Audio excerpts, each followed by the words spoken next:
I've been wanting to make this video for a while now.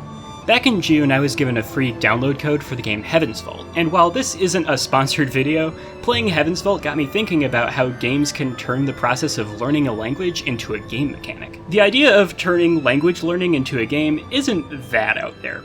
Duolingo is a rather well-known example. However, Duolingo isn't quite what I'm talking about. If someone wants to use Duolingo, it's because there's a specific language they want to learn. The games I'll be talking about are all games, first and foremost, and the languages you learn by playing them are all conlangs, constructed languages, created for those games. Heaven's Vault is a game developed by Inkle, released in April 2019. You play as the archaeologist Aliyah Alasra, traveling between the moons of the nebula, along with her robot companion, Six, searching through ruins to discover the true nature of the history of her civilization. All throughout the adventure, Aliyah finds artifacts with text written on them in an ancient language that everyone in the game just calls Ancient. As a conlang enthusiast, I would describe Ancient as an ideographic oligosynthetic English relex, a sequence of words which will be complete nonsense to some of you. An English relex is a constructed language that's actually just English but with different words. Relexes are kinda boring, but to be fair, there are some distinct advantages of using them over more fully developed conlangs in the context of a video game. Most importantly, translating from English into a relex is really easy, taking as much effort as a simple find and replace. This makes it so you can create a very large amount of text in a language without taking very much development time, which for an indie-developed adventure game like Heaven's Vault makes sense. An oligosynthetic language is one where all words are made out of a small amount of core vocabulary. Oligosynthesis does not occur naturally, but it's a somewhat popular idea in conlangs, especially for engineered languages. A language where the vocabulary is oligosynthetic and the grammar and syntax are copied from English is in principle a language that an English speaker would have a relatively easy time figuring out. And the final piece of the puzzle of how Ancient is designed, ideographic means that each symbol in the writing system represents a specific idea. Since it's both ideographic and oligosynthetic,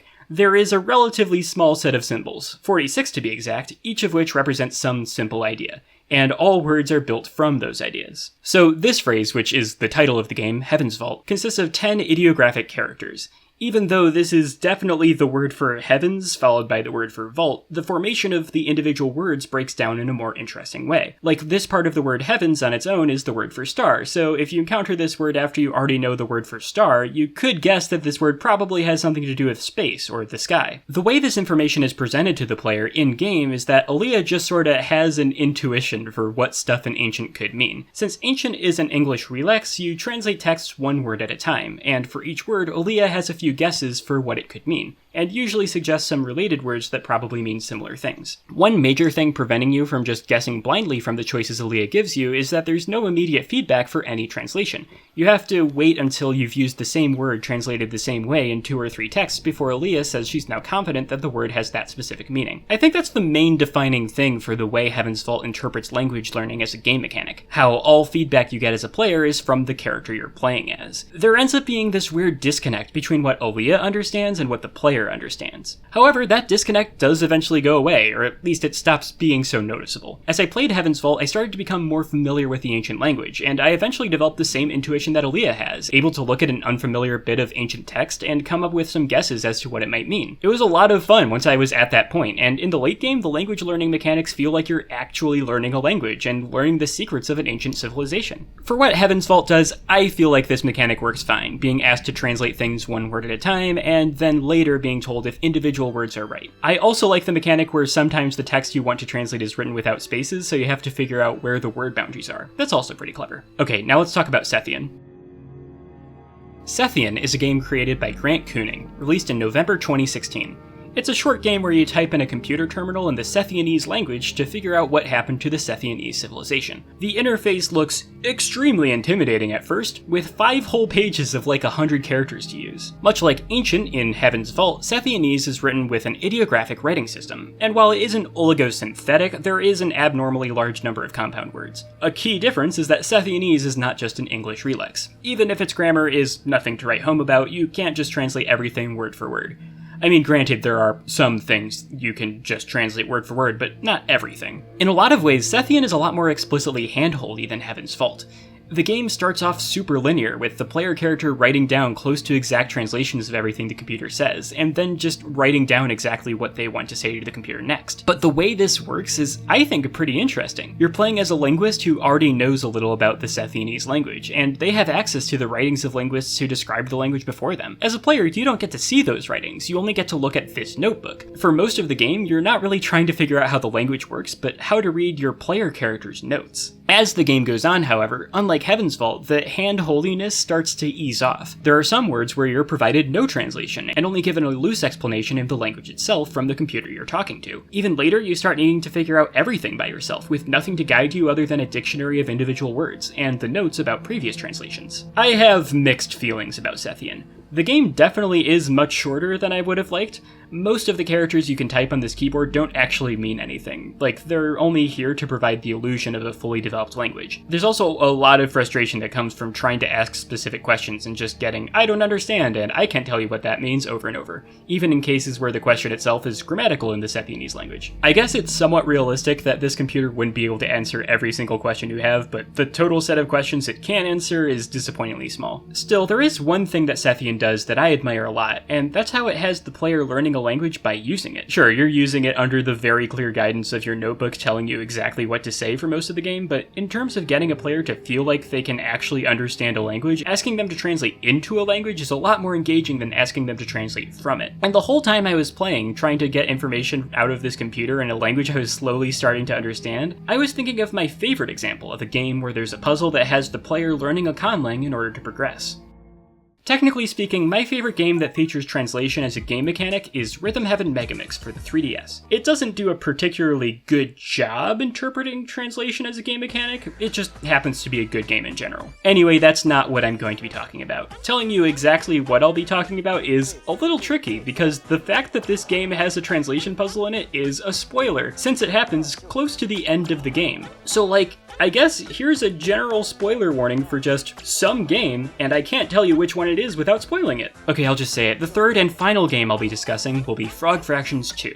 It is literally impossible to talk about Frog Fractions 2 in any capacity without spoiling it, because Frog Fractions 2 is a game made entirely out of surprises, and the puzzle I want to talk about is close to the end of the game. Please take that into consideration before proceeding. Frog Fractions 2 is the third entry in the popular edutainment series Frog Fractions, created by Jim Stormdancer. The Frog Fractions series is known for its ability to subvert player expectations, with deep gameplay and occasional story hiding under a mundane surface. The game, which is specifically not called Frog Fractions 2, branches out into far more diverse topics than the original's focus on fractions. The sequel features segments that teach about calculus, geometry, history, ethics, classic literature, and much more. Frog Fractions 2 is largely a minigame collection, with a wide variety of educational vignettes contained within the text-based ZZT-inspired overworld called Text World. Text World is full of little secrets beyond just the portals to minigames. There are puzzles to solve, NPCs to talk to, and strange objects to collect. Since everything is made out of text, it's unclear what any of these collectibles are.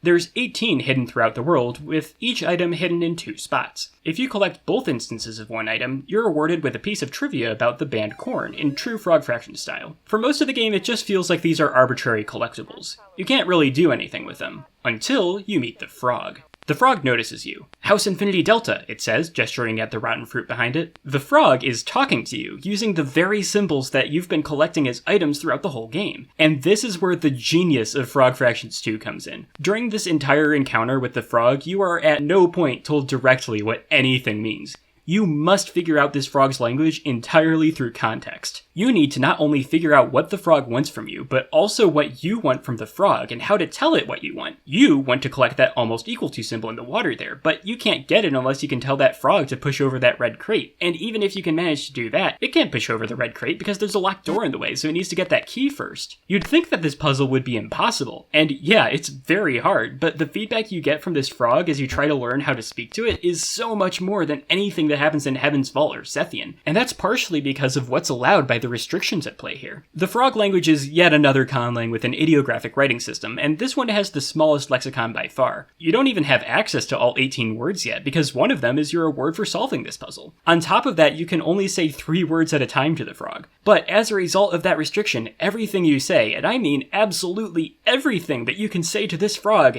it has a reasonable response to. Granted, yes, sometimes that response is a generic, "I don't know what what you mean, but only when that response actually makes sense. The frog feels real, like it's genuinely trying to help you out despite the language barrier. And the way you learn how to speak to it is so brilliant. Like, if you say clubs to this frog, the frog looks around, startled, then looks annoyed. Gamma clubs, it says. And this little interaction, if you're clever, gives you a lot of information about both the frog language and the frog itself. You've seen the club suit elsewhere in the game. It's the way Text World's text-based graphics represent a gorilla, one of the common enemy types. If you assume that this character that looks exactly like a gorilla means gorilla, an assumption that doesn't apply for all characters in the frog language that resemble physical objects in the world, the frog's reaction makes sense. Of course, it's afraid that you just out of context saying gorilla is supposed to be alerting it to the presence of a gorilla, and it's annoyed when it looks around and sees that there isn't one. But then the way it responds is also a super important bit of information. When it says gamma clubs, you know that clubs means gorilla, so in this context you can make a guess for what gamma means. Later you might see the frog use gamma again in a different context, and you can test your hypothesis again and try to see if your translation works in both contexts. And on top of that, the fact that this frog is worried about a gorilla is actually a setup to a later part of the same puzzle, which is also a subtler setup to an even later part of the same puzzle, and dang, it's all so good. So, looking at these three translation puzzle games, what can be said about the ways their approaches differ? None of these translation puzzles involve deciphering particularly interesting languages. Ancient Sethianese and the frog language alike are all pretty boring from a conlanging perspective. But of course, that's not the point, is it? All three games successfully delivered on getting me to feel like I was learning a language. That feeling when things click and you finally understand something that at first was completely opaque is ubiquitous in puzzle games. And there's something about when that thing is a language that makes it all the more impactful. In Heaven's Vault, being able to understand Ancient means being able to read more inscriptions on artifacts.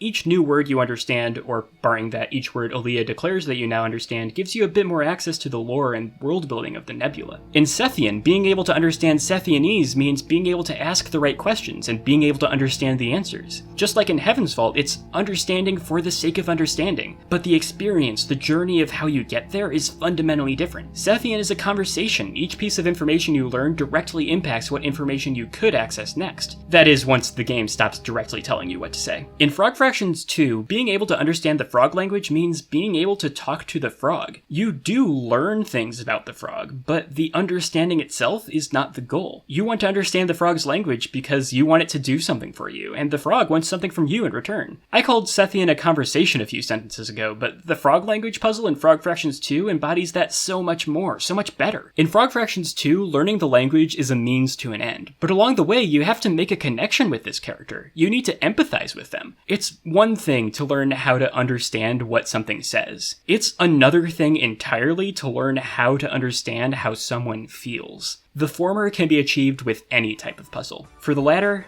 you need language. Thanks for watching. I've been Misali, and I'm still mad about community contributions.